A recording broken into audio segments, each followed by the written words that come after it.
네, 조국혁신당 이혜미입니다. 저는 세 번에 이르는 이 청문회 보면서 꼭 드리고 싶은 말씀이 있어서 그거 먼저 하도록 하겠습니다. 도대체 왜 이렇게 청문회 많이 하냐 여당에서 말씀을 해주셨는데요. 말씀하시고 지금 쭉 나가셨습니다. 그런데 이번 청문회를 통해서 국민께 알려야 할 것이 있다는 생각이 들었어요.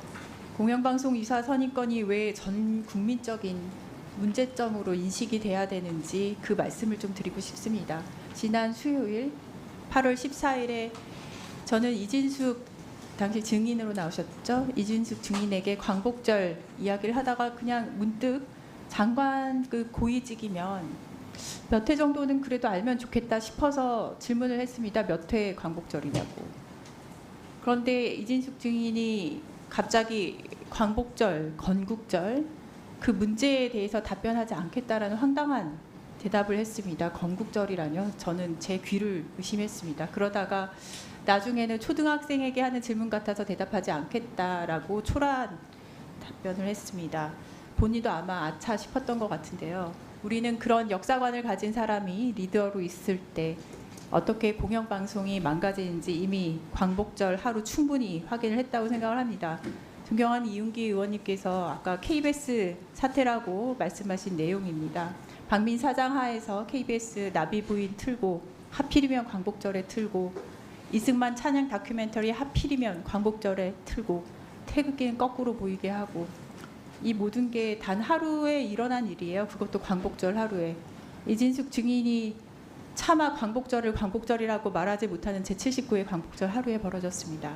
저는 광복절 당일 도쿄에 갔습니다. 군함도와 사도강산의 강제노동 현장을 의도적으로 외면하는 일본을 보았고요.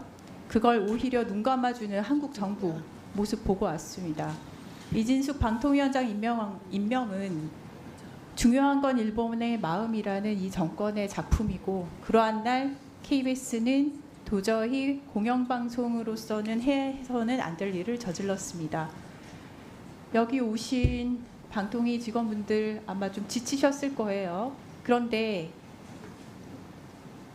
가장 오늘 답변을 그래도 안 하신 신영규 대변인께 질문을 드립니다. 그날 KBS 광복절날 KBS 하는 거 보면서 부끄럽지 않으셨나요? 제가 말씀드리는 건 적절하지 않은 것 같습니다. 그냥 한 국민으로서 부끄럽지 않으셨나요? 개인적인 의견은 있더라도 공직자거나 개인적인 그런 부분에 의견은 대해서 무엇일까요? 말씀드리는 게 맞는지 모르겠습니다. 일반 국민이 납득하기 어려운 역사관 가진 기관장 옹호하는 거 쉽지 않죠. 얼마나 어렵고 부끄러운 일인지. 돌아봤을 때 대한민국 공직자로서 얼마나 역사에 죄 짓는 일인지 인지한 채 오늘 청문회에 임하셔야 한다. 증인으로서 마땅히 해야 할 일, 보고 들은 거 그대로 대답하시고 지어내라는 게 아니잖아요. 아는 거 그대로 대답을 하셔야 한다고 말씀을 드립니다. 지금 자꾸 다른 증인분들이 회피를 하고 계셔서요. 질문 드립니다. 존경하는 한민수 의원님께서 하신 질문에 이어서 좀 드리도록 하겠습니다. 정당법 제22조에 따른 결격사유 확인서, 이 확인서에 관한 내용입니다. 결격사유 조회 회신 민주당에서도 못 받으셨고 국민의힘에서도 못 받으셨고 조국혁신당에서도 못 받으신 걸로 압니다. 그럼 이렇게 바꿔서 좀 질문을 드려볼게요. 조성훈 대표님. 예.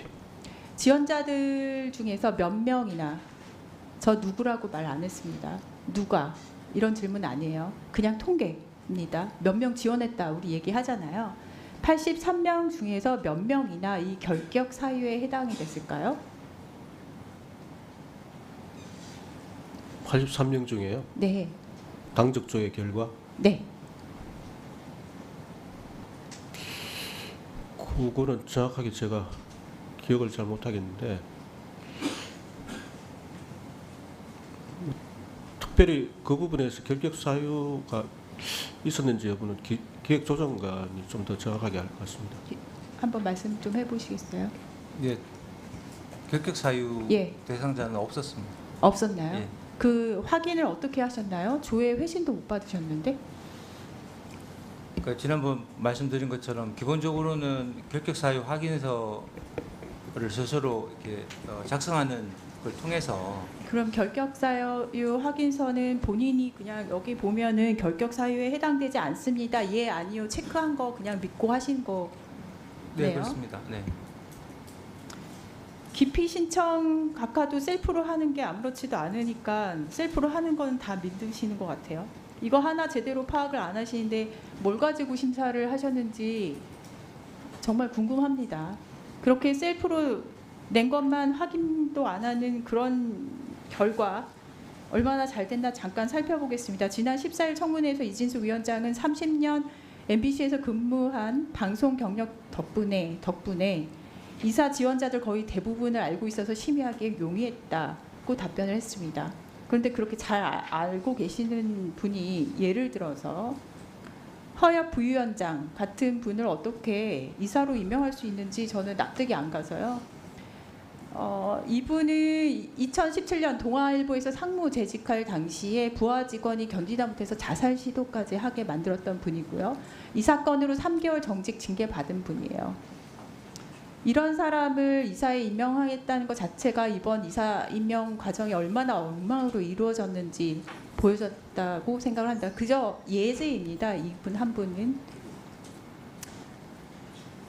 지금 이진숙, 김태규 두 2인 체제에서 이러한 이사 선임, 만약 알면서도 방송장악 위해서 이렇게 말도 안 되는 사람 임명한 것이라면 앞으로 MBC에서는 더 무서운 일이 벌어질 수도 있겠다라는 생각이 들고요.